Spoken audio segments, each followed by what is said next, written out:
শেরপুরের শ্রীবর্দীতে তুচ্ছ ঘটনাকে কেন্দ্র করে ভাগিনা কর্তৃক মিথ্যা মামলা দিয়ে মামাসহ একাধিক ব্যক্তিকে হয়রানি এবং সামাজিক যোগাযোগ মাধ্যমে বানোয়াট অপপ্রচার করার প্রতিবাদে সংবাদ সম্মেলন অনুষ্ঠিত হয়েছে। শ্রীবর্দী উপজেলা প্রতিনিধি রেজাউল করিম রাজুর পাঠানো প্রতিবেদনে থাকছে বিস্তারিত। মঙ্গলবার রাতে উপজেলার রানী শিমুল বাজারে এ সংবাদ সম্মেলনের আয়োজন করেন নির্যাতিত শামসুদ্দিন মিয়া ও তার পরিবার। এতে লিখিত বক্তব্য পাঠ করেন মোহাম্মদ মিজানুর রহমান। তিনি বলেন, রানী শিমুল এলাকার ইয়াসিন আলীর ছেলে রফিকুল ইসলাম আমার সম্পর্কে ফুফাতো ভাই, আর এ সুবাদেও আমার পিতা শামসুদ্দিন মিয়ার নিকট রানী শিমুল বাজারের সরকারি জায়গায় বরাদ্দকৃত ঘর ভাড়া নিয়ে ব্যবসা বাণিজ্য করে আসছে। কিন্তু বেশ কিছুদিন যাবৎ রফিকুল তার চুক্তি ভঙ্গ করে ভাড়া দিচ্ছে না।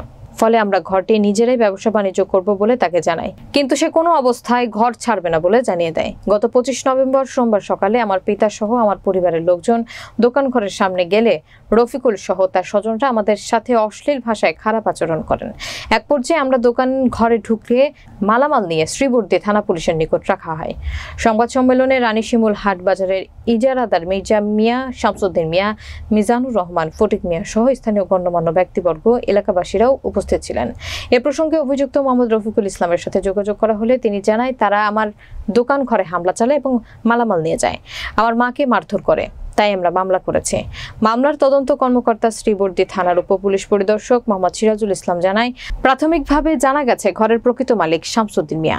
তারা সম্পর্কে মামা ভাগ্নে। এ ঘটনায় রফিকুল ইসলাম বাদী হয়ে থানায় একটি মামলা দায়ের করেছেন। মামলার এজাহার নামীয় আসামিরা বিজ্ঞ আদালত থেকে জামিনে রয়েছেন। মামলাটি গুরুত্ব সহকারে তদন্ত করা হচ্ছে।